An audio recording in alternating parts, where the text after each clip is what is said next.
Hola a todos, soy Alberto López de Taller Skywalker y en esta ocasión voy a impartir una nueva charla. La he titulado Anthony Daniels al servicio de C3PO porque es el actor que más se ha involucrado con su personaje de la saga galáctica. Ha hecho prácticamente todo lo que se podía hacer con su personaje, prácticamente no se ha separado de él. Ha hecho todas las películas de la saga, es el único actor que puede presumir de ello porque ha estado incluso en los spin-off, en Rogue One y en Han Solo. Ha estado también en videojuegos, en adaptaciones radiofónicas, ha hecho anuncios de televisión, ha estado en museos, en exposiciones, unas veces con el traje, otras veces sin él. Ha sido realmente espectacular y es que, según dice, se enamoró de su personaje nada más ver esa famosa ilustración conceptual que hizo Ralph McQuarrie en el episodio 4 y desde entonces pues quiso hacerse con el papel, lo consiguió y ya digo, ha hecho absolutamente de todo. Es un caso realmente extraordinario el de este actor.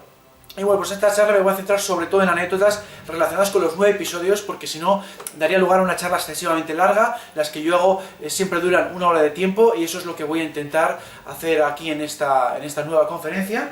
Y bueno, en la portada que suelo poner aquí al principio, siempre suelo poner los logotipos de las mejores o mayores producciones del artista en cuestión. En este caso he querido poner solamente Star Wars porque es verdad que la carrera de Anthony Daniels, aunque ha sido de más de 40 años, es muy extensa, pues no ha tenido grandes papeles, ¿no? Siempre ha sido muy secundarios e incluso terciarios, y el más destacable es el de Star Wars, el de C3PO, el que le ha dado la fama internacional. El resto no son muy destacables y por eso en este caso pues es una portada un poco distinta a las que he hecho en otras charlas tanto de Star Wars como de otras sagas cinematográficas.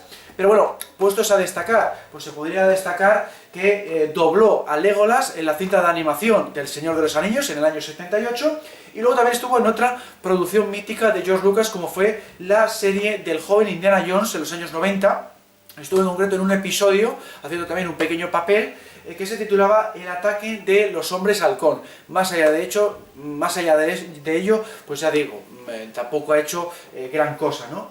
Bueno, pues vamos a empezar por el principio.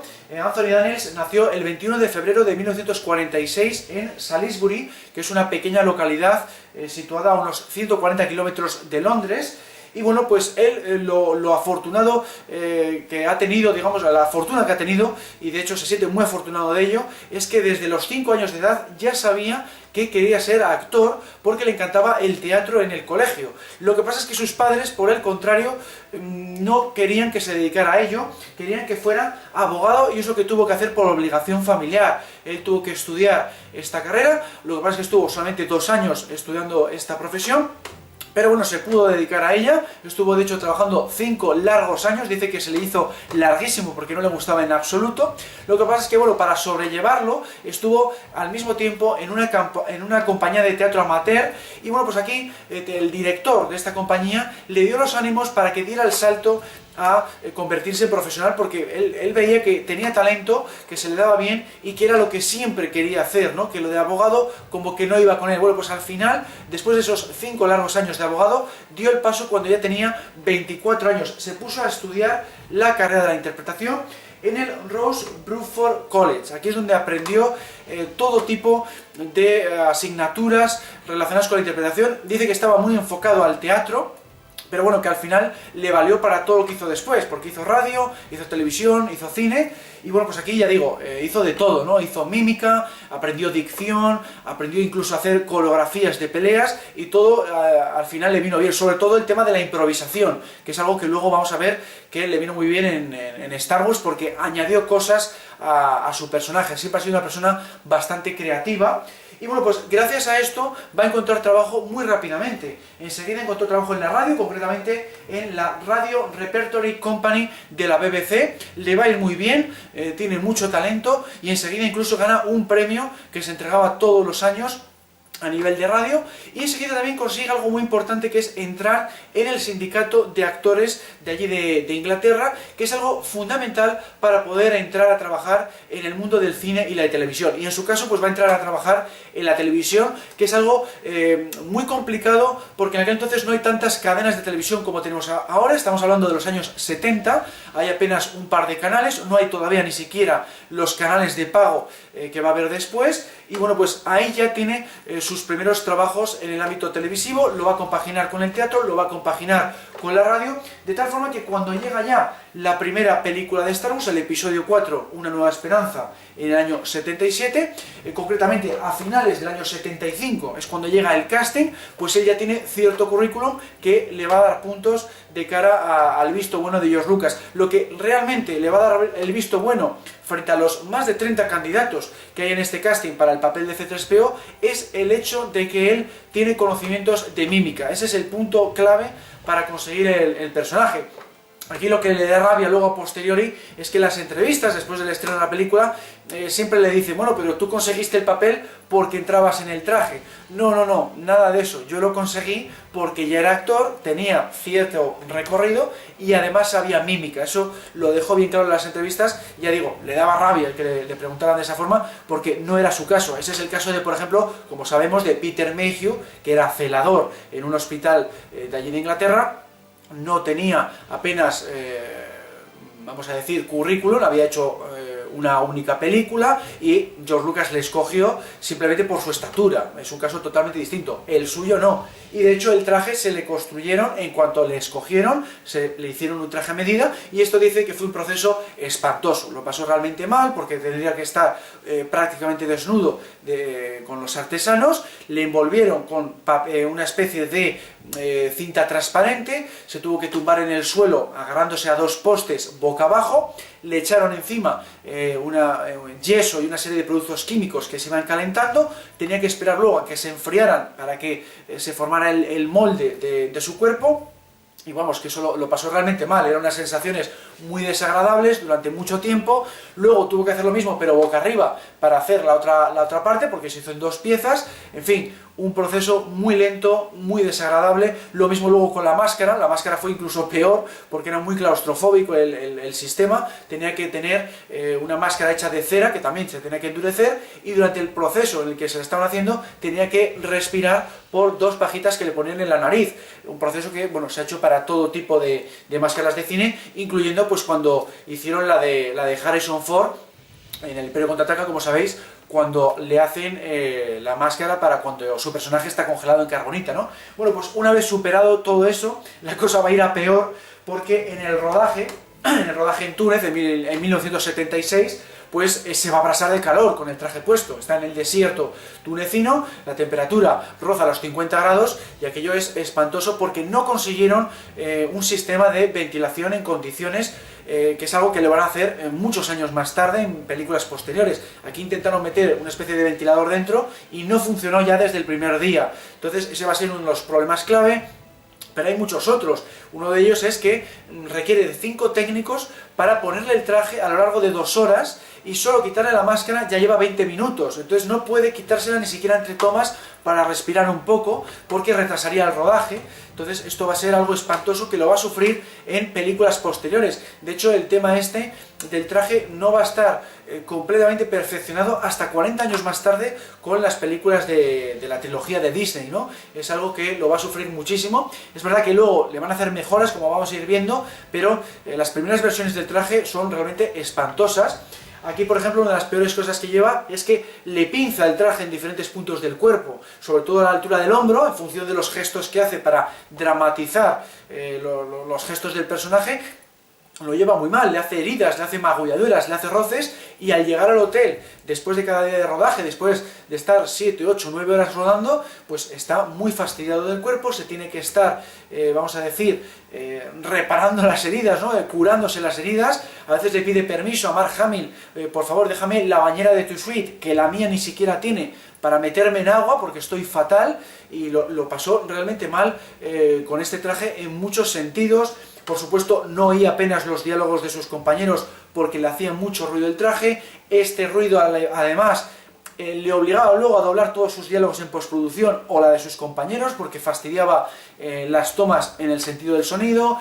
Enfadaba en parte a George Lucas porque a raíz de sus caídas, sus tropiezos, el que se le caían los cables del traje, tenía que venir su asistente, que se llamaba Maxi, para evitar las tomas falsas. Las tomas falsas retrasaban el rodaje, preocupaban a George Lucas, en fin, un horror, ¿no? Pero bueno, eso en parte, pues claro, no es culpa suya, ni mucho menos, porque es que el traje es el que era, la primera versión del mismo, lo que se pudo hacer, y también en parte fue culpa de la productora, porque le habían prometido que iba a tener varios días de ensayo y solo tuvo uno. Entonces, claro, estuvo bastante torpe en el rodaje en Túnez porque solo había podido practicar con el traje puesto un solo día en los estudios Elstree de Londres, ¿no? En ese sentido, se sintió un poco traicionado. Luego, al final de lo que es el proyecto, pues se sintió bastante mal por el comportamiento tanto de George Lucas como de Lucasfilm. Con George Lucas porque en ningún momento le decía ningún tipo de elogio, a pesar de todos sus esfuerzos, de todo lo que estaba sufriendo, ningún tipo de elogio, pero esto es un poco que le pasaba un poco a todos los actores que han trabajado con este director. Era muy tímido en esta época, apenas había comunicación con los actores y Anthony Daniels pues se sintió muy mal por ello.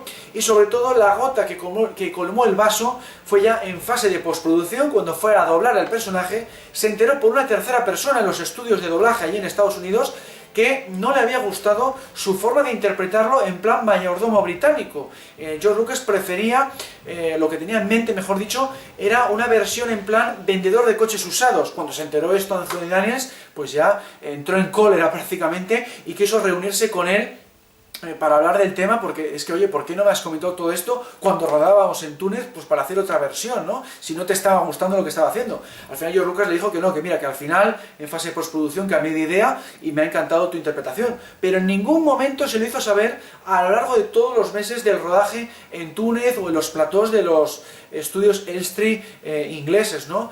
Fue un comportamiento que no le gustó en absoluto y en parte dice George Lucas pues que fue porque claro, le estaba poniendo muy nervioso las tomas falsas que provocaba derivadas del traje, pero claro, Anthony Daniels dice que culpa mía no es porque no he podido practicar con él, porque se caían piezas, eso tampoco es culpa mía. En fin, esta es un poco la relación que hubo con George Lucas y que fue un poco mala en esta primera película. Luego, por supuesto, se ha llevado muy bien con él, tiene una relación de amistad, pero se quejó de este comportamiento especialmente en la primera de las películas. Y luego se llevó muy mal también con Lucasfilm en el sentido de que no le involucraron en la promoción de la película, al contrario que las otras estrellas, como Harrison Ford, Mark Hamill y Carrie Fisher, que sí participaban en las entrevistas, a él le dejaban de lado, no le permitían participar, porque querían dar la imagen como que C-3PO era un droide auténtico para fomentar la taquilla. Esto le parecía una auténtica barbaridad, y encima le perjudicaba su carrera porque no le daban publicidad, digamos, para su carrera actoral, ¿no? Y esto se derivaba también a nivel de prensa. Había a veces incluso fotos que aparecía, por ejemplo, Mark Hamill con él, y en el pie de foto ponía Mark Hamill y C-3PO. No ponía Mark Hamill y Anthony Daniels. Esto le daba una rabia tremenda y llegó a un punto de que llegó a odiar Star Wars, odiaba hablar de Star Wars, pero dice que bueno, que se contuvo para no amargar la fiesta a los fans, porque la película fue, como sabemos, todo un éxito de taquilla, ¿no? Pero estuvo realmente furioso con este tema de Lucasfilm, esta forma de promocionar la película. No le invitaron tampoco a la premiere, para ya digo, resguardar un poco el misterio en torno a C-3PO, y esto no puede ser, ¿no? Se portaron muy mal con él, y lo único que consiguió, y a base de mucha insistencia y de mucho discutirlo, fue firmar su nombre junto a las huellas de su personaje en ese famoso evento en el Paseo de la Fama de Hollywood, en el que ni siquiera fueron sus compañeros como R2D2 y Darth Vader, no estuvieron Kenny Baker y David Prowse, fueron otros actores. Él fue el único que pudo ir, y gracias a que él estaba presente, pues dijo, no, yo quiero poner ahí a Anthony Daniels, y por eso tiene su firma en el Paseo de la Fama de Hollywood. Si no, tampoco se lo hubieran permitido, porque no estaban tampoco por la labor de que lo hiciera, ¿no? Entonces más adelante, cuando salió esta tarjeta de Trivial Pursuit, en el que una de las preguntas es ¿qué papel hizo Anthony Daniels en Star Wars?, pues dice que la cogió, la metió en un marco con marco de oro y la puso en el cuarto de baño de su casa, porque decía que él era el único hombre de toda la humanidad capaz de responder a esa pregunta, porque le habían aislado completamente de la promoción. Le dio muchísima rabia este tema, pero al final decidió, por consejo de Sir Alec Guinness, con el que quedaba de vez en cuando fuera de lo que es los estudios, quedaban en una mansión que él tenía de campo, pues decía que no, mejor mira, me lo voy a guardar para mí, porque quiero continuar con el personaje, me va a permitir continuar con mi carrera interpretativa, y así lo hizo, ¿no? Pero realmente le molestó muchísimo este tema. De hecho, ya en septiembre de ese mismo año 77, unos pocos meses después del estreno, que ya sabemos que fue el 25 de mayo, pues participó, por ejemplo, en este programa televisivo de la televisión americana llamado The Donnie and Mary. Hicieron un especial de Star Wars y él pues fue invitado para hacer de C-3PO. También estuvo Peter Mayhew como Chewbacca. En R2D2 pues no estuvo Kenny Baker porque normalmente utilizaban unidades radiocontroladas.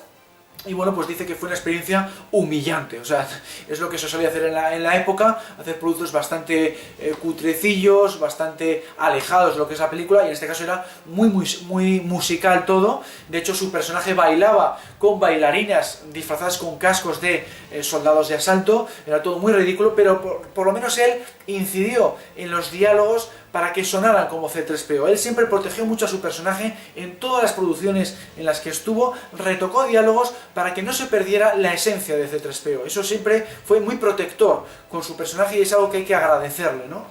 Y otro detalle de esta pequeña producción televisiva que hay que destacar o que hay que comentar es la anécdota de que en un momento dado todos los personajes se meten en una nave espacial, salvo R2D2 que no podía subir por la rampa. Y es que luego al subirse esa rampa y cerrar la nave, resultó que se les cayó el techo del decorado de esa nave encima de lo cutre y de lo pobre que era ese decorado. Afortunadamente no les pasó nada y de hecho él soltó una frase graciosa para que el público se riera y vieran que no pasaba nada. Estas imágenes por supuesto fueron cortadas, no fueron emitidas, pero si os ponéis a ver el vídeo de YouTube se llega a ver ligeramente un par de fotogramas cómo se les cae el techo encima. Bueno, pues esto es una prueba más de lo pobre que era este espectáculo, y ya digo que a él no le gustó en absoluto. Y lo mismo le pasó con el Holiday Special de Star Wars que hicieron en el año 78, ¿no? Esto, bueno, es una opinión que ya sabe que comparten todos los fans, que tampoco gustó ni al propio George Lucas, lo calificó de soporífero por culpa del excesivo protagonismo que metieron a los Wookiees, ¿no? Con todos esos gruñidos. No le gustó nada la forma de enfocarlo, le pareció además demasiado largo para un especial televisivo, porque eran 2 horas, además los sketches eran de muy baja calidad, pero bueno, él dice que por lo menos le llevó tan solo 2-3 días rodarlo, entonces en ese sentido pues bien. Y luego dice que lo más divertido para él fue contemplar a los Wookiees, a los actores disfrazados de Wookiees, que estaban en un set contemplando cómo cantaba Carrie Fisher. Bueno, pues resultó que ese set, en el suelo había una serie de bombillas representando, digamos, las galaxias del universo.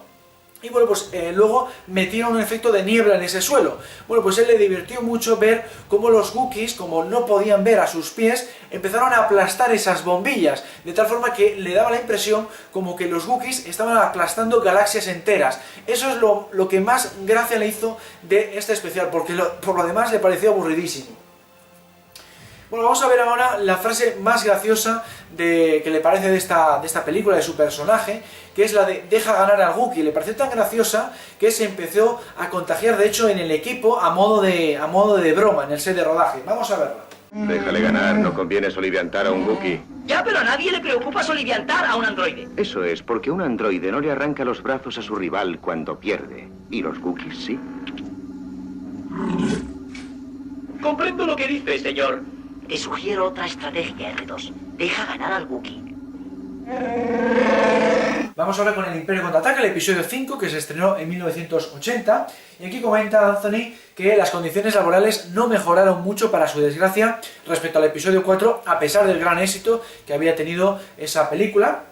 Y luego comentó que en un principio no le gustó demasiado el guión cuando le leyó por primera vez, porque, claro, le separaban de R2D2 y él consideraba que estos personajes debían vivir sus aventuras siempre juntos, ¿no? Le llamó la atención que nada más empezar la película prácticamente, R2D2 iba con Luke y a él le metían encima con Han Solo, que va a estar todo el rato burlándose. Entonces, al leerlo, pues no le hizo mucha gracia, pero luego es verdad que al ver la película le encantó, le gustó prácticamente al nivel del resto de películas de la trilogía clásica. Aunque es verdad que no le gusta tanto como al resto de fans. Él ya sabe que es la favorita de los fans y bueno, pues a él le gusta un poco menos porque él considera la mejor de toda la saga el episodio 4. La considera la mejor porque la ve como la más autoconsciente de todas y también la que tiene el guión más completo. Y luego otra cosa que le gustó de esta película es que mejoró el traje. Aquí ya vemos que es la segunda versión del traje, y entonces, por ejemplo, ya no tenía que llevar unos zapatos náuticos que había llevado en la película anterior, que a duras penas quedaban recubiertos por el traje dorado. Llevaba unas piezas por encima, un recubrimiento dorado, que a veces pues no quedaba demasiado bien, le tapaban lo justo esos zapatos, y ahora no, ahora llevaba unas piezas en condiciones que tapaban muy bien los zapatos y quedaba muchísimo mejor. Y luego también le hicieron un nuevo molde de yeso para la entrepierna, de tal forma que luego le costaba mucho menos ponerse los pantalones y era mucho más cómodo a la hora de moverse con el traje. Al mismo tiempo tuvo aquí un problema mucho más serio que lo que había tenido en la película anterior, porque empezó a notar como que no tenía sensibilidad en las manos. El problema llegó a ser tan serio que no podía ni abrir una puerta con unas llaves. Tuvo que ir al médico a ver qué pasaba, y le dijo al médico que bueno, que si sigues así, esta avería puede convertirse en una lesión permanente. Bueno, pues empezó a mirar que es verdad que el traje este nuevo le estaba apretando tanto los brazos que le estaba afectando la circulación de las manos y otro tipo de cosas, ¿no? Entonces, lo que tuvo que hacer pues fue explicárselo a los técnicos de lo que es el atrecho, ¿no?, de utilería, y sorprendentemente no le hicieron caso, no quisieron ponerse a trabajar en el traje, estaban súper ocupados con el resto de cosas de la película, y bueno, pues él mismo se tuvo que poner manos a la obra, cogió un cúter y empezó a hacer cortes en el brazo para ampliarle porque lo estaba pasando fatal. Bueno, pues esto al final les dio rabia a sus compañeros del equipo de utilería, porque tenían que reparar los brazos por los cortes que había tenido que hacer, pero fue así como solucionó este problema que le estaba afectando a la salud. Luego aquí, por fin, Lucasfilm dejó de hacer esa tontería, ¿no?, de dejarle de lado las promociones, y sí que le invitó tanto a la premier americana como a la premier inglesa, e incluso su nombre ya aparecía en los carteles de la película, ¿no? No hizo esa tontería de dejarle de lado, y aquí el problema fue que él no pudo acudir a ninguna de ellas por un problema de salud. Resultó que en el viaje de Inglaterra a Estados Unidos se empezó a encontrar ya fatal en el avión. Cuando llegó a la habitación de su hotel, siguió encontrándose muy mal, tuvo que llamar a un médico, y el médico descubrió que era debido a una herida que tenía en un pie que se había infectado, y que esa infección se había pasado al corriente sanguíneo. Bueno, pues rápidamente el médico le llevó al hospital más cercano, le montó incluso en una silla de ruedas, y fue el propio médico el que le llevó hasta la habitación. Ni siquiera delegó en un celador, que hubiera sido lo más normal, según descubrió más tarde Anthony Daniels, de lo grave que era su avería, ¿no? Y de hecho fue tan grave que estuvo varios días en ese hospital. Estuvo realmente fastidiado, y la prueba es eso, que se perdió ambas premiers, la americana y la inglesa. Lo único bueno que sacó de esto es que se enteraron unos pocos fans de que estaban en el hospital, y como conocían su gusto por los dulces, le llevaron una tarta de chocolate. Vamos a ver la escena favorita de Anthony Daniels del Imperio Contraataca, que es su famosa frase en la escena de los asteroides. ¿Qué estás haciendo? No irás a meterte en un campo de asteroides. Estarán locos si nos siguen, ¿no crees? No tienes que hacer eso para impresionarme. Señor, las probabilidades de éxito navegando en un campo de asteroides son de 1 contra 3750. No me hables